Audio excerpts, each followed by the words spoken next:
சிவோகம் சிவனாலயம், 200 ஆண்டுகளுக்கும் மேலான மரங்கள், ராஜமரபை சொல்லும் பிரமாண்ட அரண்மனை, உலகப் புகழ்பெற்ற இஸ்கான் கோவில். இதற்குப் பிறகு கர்நாடகாவின் கலாச்சார தலைநகரமான மைசூரை நோக்கி ஒரு அழகான சாலை பயணம். வாருங்கள், தொடரலாம்.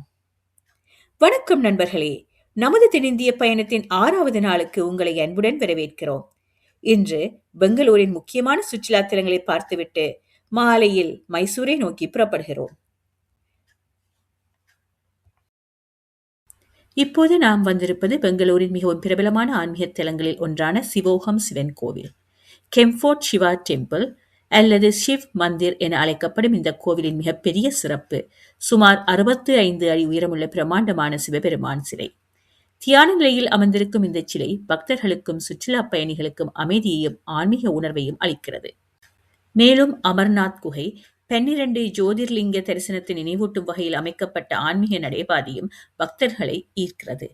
நகரத்தின் பரபரப்பான வாழ்க்கையிலிருந்து சிறிது நேரம் மன அமைதியை தேட விரும்புபவர்களுக்கு சிவோகம் சிவன் கோயில் கண்டிப்பாக பார்வையிட வேண்டிய ஒரு அழகான இடமாகும். அதிகாலையில் சென்றால் கூட்டத்தை தவிர்த்து அமைதியாக தியானம் செய்யலாம்.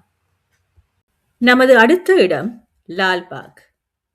லால்பாக் தாவரவியல் பூங்கா 240 ஏக்கருக்கும் அதிகமான பரப்பளவில் அமைந்துள்ளது. இந்தியாவின் மிகவும் பிரபலமான பூங்காக்களில் இதுவும் ஒன்றாகும். இங்குள்ள கண்ணாடி மாளிகை, பல நூற்றாண்டுகள் பழமையான மரங்கள், ஏரி மற்றும் மலர் தோட்டங்கள் இயற்கை ஆர்வலர்களை கவர்கின்றன. காலை நேரத்தில் இங்கே நடந்து செல்லும் அனுபவம் மிகவும் அமைதியானதாக இருக்கும்.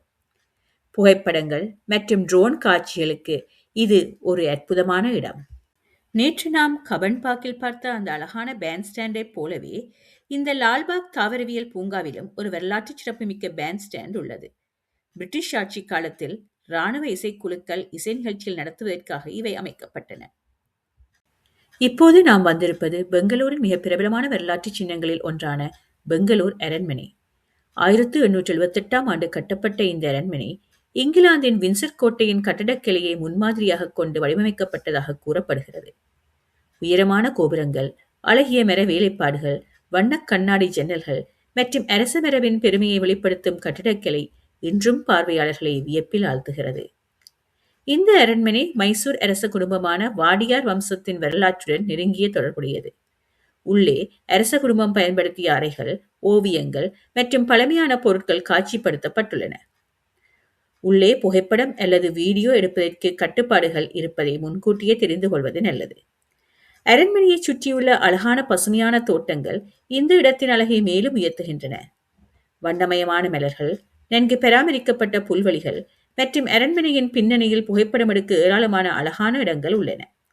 வரலாறு, அரச மரபு மற்றும் கட்டிடக்கலையை விரும்புவர்களுக்கு பெங்களூர் அரண்மனை கண்டிப்பாக பார்க்க வேண்டிய ஒரு முக்கியமான சுற்றுலா தலமாகும்.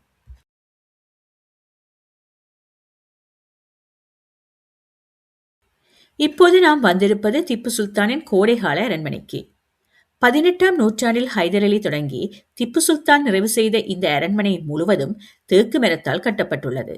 அழகிய மரத்தூண்கள், நுணுக்கமான செதுக்கல்கள் மற்றும் இந்தோ இஸ்லாமிய கட்டிடக்கலை ஆகியன இதன் சிறப்புகள்.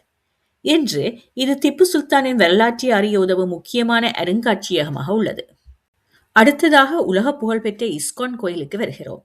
இங்கு நிலவும் அமைதி, அழகான கட்டடக்கலை, பக்தி, இசை, நகரத்தை மேலிருந்து காணும் காட்சிகள் மனதிற்கு ஒரு தனி அமைதியை தருகின்றன.